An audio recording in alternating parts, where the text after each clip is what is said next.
รายได้เฉลี่ยต่อหัวประชากรในประเทศอาเซียนมื้อนี้พวกเรามีข้อมูลที่น่าสนใจมาฝากเกี่ยวกับรายได้เฉลี่ยต่อหัวคนในอาเซียนซึ่งจะเห็นให้พวกเราเห็นภาพรวมของความเจริญทางเศรษฐกิจในแต่ละประเทศที่แตกต่างกันเฮามาเบิ่งรายละเอียดพร้อมกันรายได้เฉลี่ยต่อหัวประชากรในประเทศสมาชิกอาเซียนปี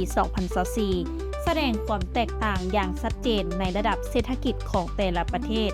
โดยสิงคโปร์ยังคงของอันดับหนึ่งด้วยรายได้เฉลี่ยต่อหัวสูงสุดขณะที่สปป.ลาวอยู่ในอันดับเกือบท้ายสุดซึ่งจัดเป็นรายได้ค่อนข้างต่ำเมื่อเทียบกับประเทศเพื่อนบ้านมาเบิ่งกันว่าแต่ละประเทศรายได้ของประชากรโดยเฉลี่ยจะอยู่ประมาณเท่าใดโดยจัดเรียงลำดับแต่หลายไปหาหน่อยอันดับ1สิงคโปร์รายได้เฉลี่ยต่อหัวสูงประมาณ 7,484 ดอลลาร์ต่อเดือน2บรูไนรายได้เฉลี่ยต่อหัวประมาณ 2,809 ดอลลาร์ต่อเดือน3มาเลเซียรายได้เฉลี่ยประมาณ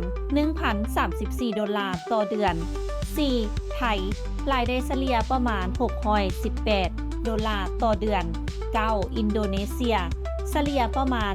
409 ดอลลาร์ต่อเดือน6เวียดนามเฉลี่ยประมาณ 374 ดอลลาร์ต่อเดือน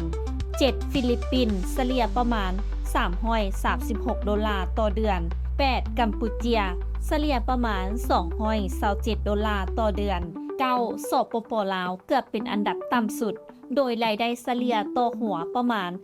170 ดอลลาร์ต่อเดือน10เมียนมารายได้ของประชากรต่ำสุดในอาเซียนอยู่ที่ประมาณ 91 ดอลลาร์ต่อเดือนโดยเห็นว่ารายได้เฉลี่ยต่อหัวประชากรในลาวเฮาอยู่ในระดับต่ำเมื่อเทียบกับประเทศเพื่อนบ้านในอาเซียน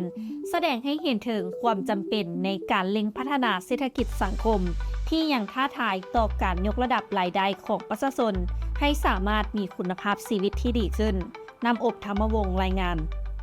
และท้ายนี้ต้องขอขอบใจสำหรับการติดตามข่าวสารจากทางไทยเก็ตเมกาซีนและอย่าลืมไปกดไลค์กดแชร์กดติดตามกด Subscribe ทุกช่องทางออนไลน์ของพวกเขาเพื่อจะบ่พลาดข่าวสารดีๆจากทางไทยเก็ตเมกาซีน